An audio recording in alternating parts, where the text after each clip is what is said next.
Hello everybody, this is the Vikström. Today we're going to take a look at Jean-Pierre Jeunet's first feature-length film, The Delicatessen. This movie has a lot of good things going on for itself, but one of the best things is actually the title sequence.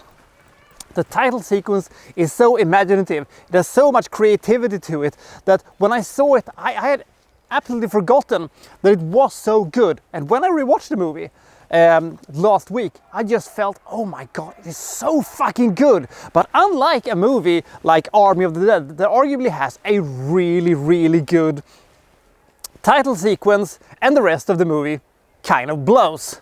This one has an as good movie as it is a title sequence, always a good thing. But let's take a look at why this movie is so awesome as it is, shall we? This is The Delicatessen.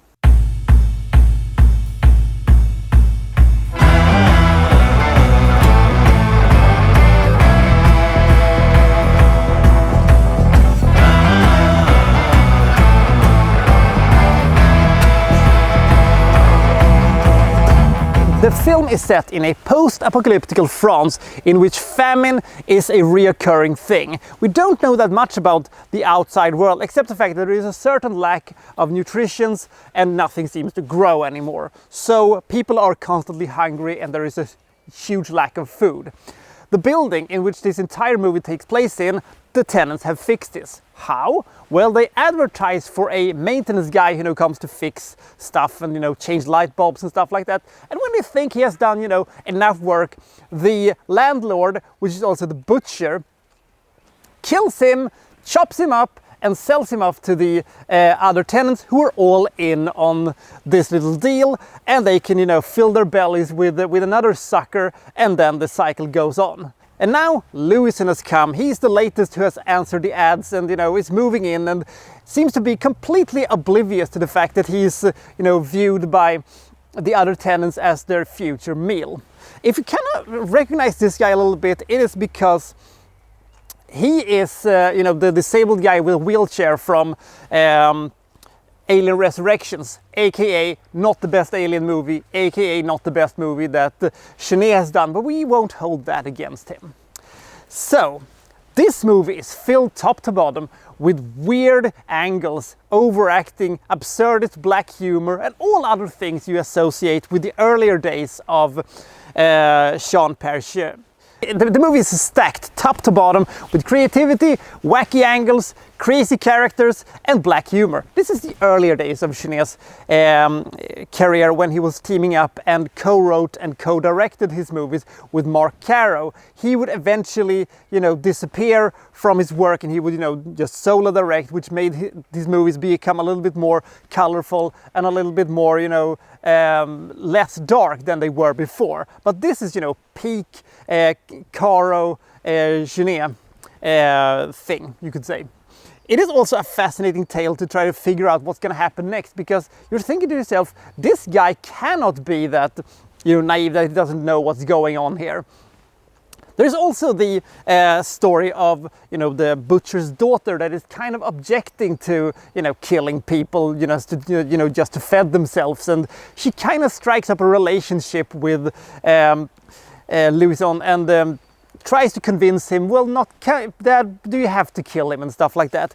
We also have, in a rather absurd side plot, one of the attendants who are trying to kill herself using contraptions that would, make Tom and Jerry and Wile E. Coyote go, that's a bit too complicated, make it simpler. I will say that this movie has a lot of upsides to itself. It is really entertaining, and it is just one of these movies that you just lean back and say, give me more.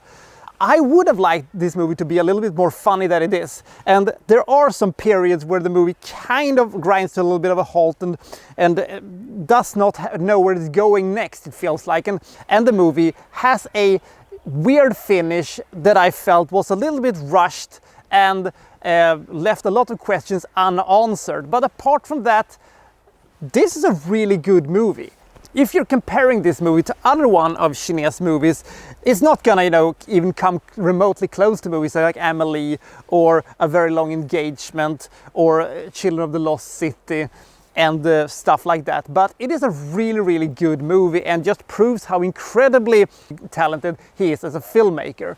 If you've never seen Jean-Pierre Jeunet's movies before, this is a good movie to start because you're seeing all of his tropes and tricks that he does in the movies, and if you like this, you can go on and watch more of his works and it will just get better from here. And it's a simple story, but it has a lot of cogs to it, and the absurdist humor is right up my alley. I just wish this movie could have been a little funnier, but it is a real treat to watch. It's really entertaining and it has so much creativity and joy to it.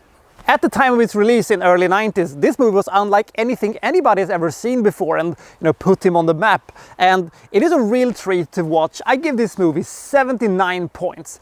It isn't perfect, it does feel like an unfinished script in some cases, but it is still a very, very fun movie to watch. It is a really absurd story, and I love the characters, I love the cinematography, I love the atmosphere of the movie. Granted, the visual storytelling would get better with age for good old Jeunet, but this is a really good debut film, if I may say so myself.